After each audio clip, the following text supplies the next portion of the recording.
আজকে পুরীতে আমাদের তৃতীয় দিন, আর হোটেল থেকে দেখুন সমুদ্রটা কি সুন্দর লাগছে। আমরা আর কি এখনও আর কি সি বিচে যাইনি, সকালে উঠতে একটু দেরি হয়েছিল, আর হোটেল থেকেই আর কি সমুদ্র দেখছিলাম বসে বসে।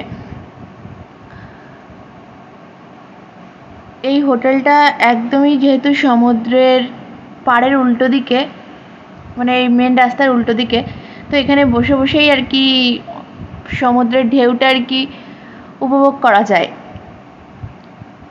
মানে সমুদ্রটাকে একদম মন ভরে দেখা যায়। এই হোটেলের ছাদে উঠলে তো আরও বেশি ভালো দেখা যায়। তো এটা হচ্ছে আমাদের তৃতীয় দিনের রুম। আগেই বলেছিলাম যে আমাদের 3 দিনে 3টে রুম নিতে হয়েছিল, মানে আলাদা আলাদা।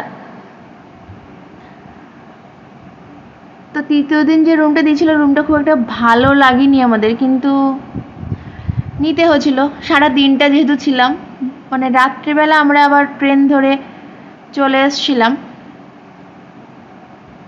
তৃতীয় দিনে এই রুমটা আমাদের দিয়েছিল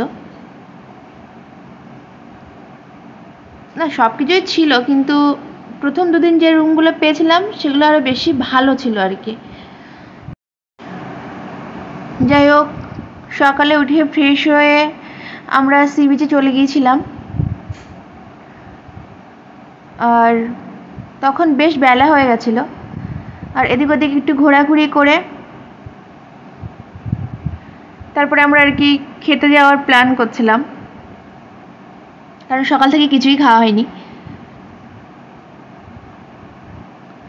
আর আজকে তো বাড়ি চলে যেতে হবে, সারা দিনটা আর কি ঘুরতে পারবো, রাত্রে সেই 11টার সময় ট্রেন।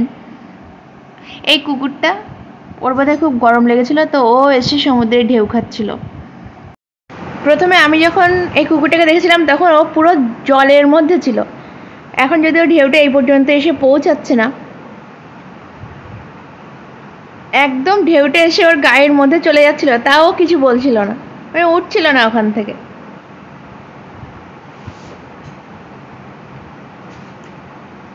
পরে অবশ্য আমরা ওর কাছ দিয়ে যখন যাচ্ছিলাম তখন আবার ও উঠে পালিয়েছিল, মানে পালাচ্ছিল আর কি।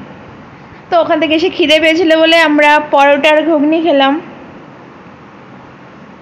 আর তারপর খেলাম সেই কি দই বড়া, আলুর দম।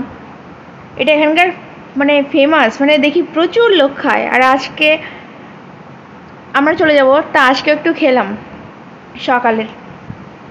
আজকে সারাদিন শুধু খাওয়া খাওয়া আর খাওয়া।